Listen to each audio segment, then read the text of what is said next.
The last time UTEP was 3-1, 2010, a decade ago. To make millennials feel old, the cast of Jersey Shore just did their Miami season, so that's what stood out to me. But a chance to do so on the road against UL Monroe. Monroe, a 9-point favorite against the Miners. Dana Dimmel didn't care. He said the one thing UTEP needed to do, start fast. Well, it was Talladega Nights out the gate in Monroe. How's this for fast? Opening quarter, Gavin Hardison up top, Jacob Cowing.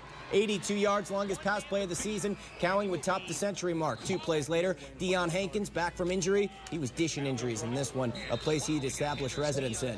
The end zone, Miners up 7-0. Back the other way, Monroe knocking. You think, oh, here we go. But Duran Lowe, look at nothing and like it. Picked off in the red zone, his 3rd of the year. And from there, Hankins flexed that added muscle. He threw on in the quarantine. In enemy territory. Look at that rumble.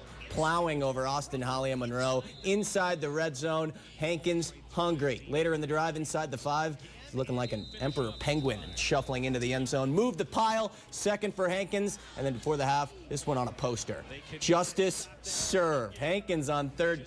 This is just an active crime scene in Monroe. Just trucking dudes. The first freshman to have 3 scores for UTEP since John Harvey in the 80s. Dana Dimmel, give it to me, Dana.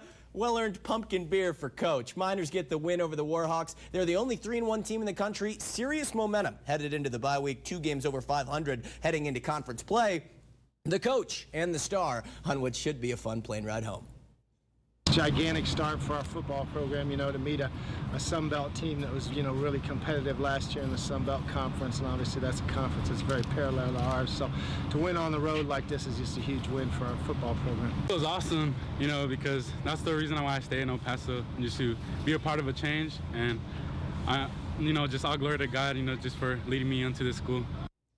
Certainly part of a change. Take a picture of this right here. The first non-conference road win since 2015. They're already at the first 3-win season. This is still September, folks. Since 2016, it's the best start we already talked about since 2010. You see the numbers there on Hankins we talked about. And also Jacob Cowing, Justin Garrett both had phenomenal games over the 100-yard mark. First time 2 Miners have done that in the same game since 2012.